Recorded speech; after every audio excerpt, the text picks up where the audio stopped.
Welcome to vlogs of Loki. ஹெல்த்தியான quick bytes எப்படி செய்யறதுன்னு பார்க்கலாமா? ஃபர்ஸ்ட் ஒரு தோசை தவா எடுத்து அதில் பட்டர் போட்டுக்கலாம். சின்ன சின்ன பன்ஸை கட் பண்ணி டோஸ்ட் பண்ணி எடுத்துக்கலாம்.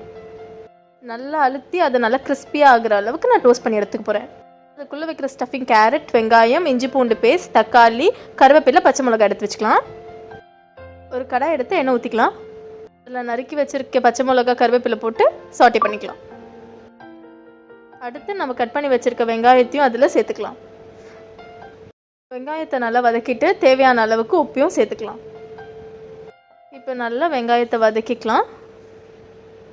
அடுத்து இஞ்சி பூண்டு பேஸ்ட் சேர்த்து அதே மாதிரி நல்லா வதக்கி விட்டுக்கலாம். இஞ்சி பூண்டு பேஸ்ட்டோட பச்சை வாசனை போகிற அளவுக்கு நல்லா வதக்கி எடுத்துட்டு தக்காளியை சேர்த்துக்க போகிறோம். தக்காளி நல்லா மேஷ் ஆகிட்டு அந்த வெங்காயத்தோடு சேர்கிற அளவுக்கு வதக்கிட்டு மெயின் இன்க்ரீடியண்டான கேரட், துருக்கி வச்ச கேரட்டையும் சேர்த்துட்டு நல்லா வதக்கி எடுத்துக்க போகிறோம். கேரட்டில் இருக்க தண்ணி கொஞ்சம் வதங்கினதுக்கப்புறம் மஞ்சத்தூள், மிளகாய்த்தூள், அதுக்கப்புறம் மிளகுத்தூளும் சேர்த்துக்கலாம். இப்போ இந்த மசாலா எல்லாத்தையும் சேர்த்து நல்லா வதக்கிக்க போகிறோம். இந்த ரெசிபி ரொம்ப ஈஸியாகவும் ரொம்ப டேஸ்ட்டாகவும் ரொம்ப ஹெல்த்தியாகவும் இருக்கும். கண்டிப்பாக ட்ரை பண்ணி பாருங்கள். இது எல்லாமே ஒன்றா சேர்ந்து கொஞ்சம் திக்கானதுக்கப்புறம் ஸ்டவ் ஆஃப் பண்ணிட்டு நம்ம பேக் பண்ண ஆரம்பிச்சிடலாம். இது என் ஆஃபீஸ்க்காக தான் ரெடி பண்ணிகிட்டு இருந்தேன். செஞ்சு வச்சது அப்படியே பேக் பண்ணிவிட்டு கிளம்பிட்டேன். பாய்.